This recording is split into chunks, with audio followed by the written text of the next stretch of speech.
Mga ka-e-bike, at another day, maulan na naman. At yun, pag ganito kaulan, ang payo ko, tips natin pag maulan, siyempre nagtutunugan ang ating mga preno.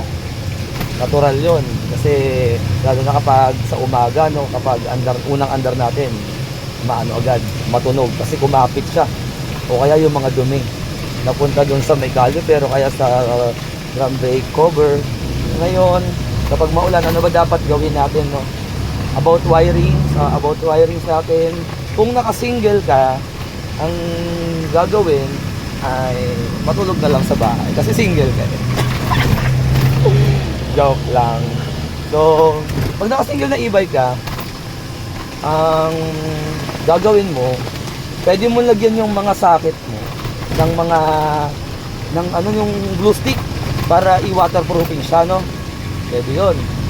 O kaya naman lagyan ng plastic, kasi kusang nagmamalfunction po ang ating mga e-bike kapag nababasa yung part ng throttle, dahil hindi naman yan naka-waterproofing.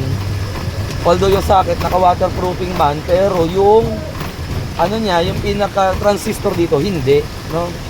Kaya kailangan yung part natin lalagyan natin ng plastic. Pero kung sa gabal, ayun nga, medyo risky na isusugal natin talaga siya sa daanan, no? Ano pa ba, usually masela talaga pag mga nakasingle eh, kasi papasukin talaga ng tubig yung mga sulok-sulok ng mga ano natin, tawag dito, yung sa mga throttle. Kapag naka 3 wheels naman, hindi masyado kasi may bubong. Yung mga bubong na ano, may mga 3 wheels na may mga bubong, okay?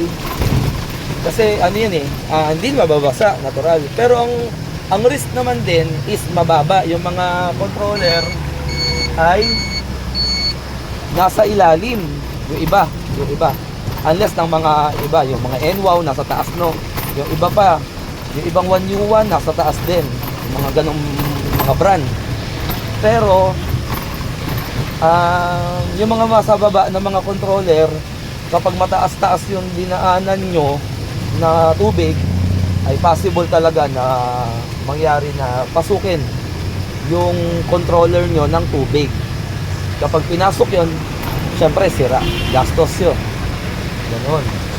Ano pa ba? Syempre mag-ingat kapag maulan, mag-ingat tayo hanggat maaari. Ang pinaka-safety is wag na lang tayong lumabas, no? Pero kung mapapansin nyo, nasa labas kami kasi pauwi na kami galing shop, di ba? Hindi kami umuwi. Yun, yung mga nasa bahay, yun na lang para safe.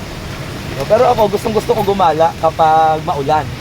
Kasi, ano lang, masaya lang.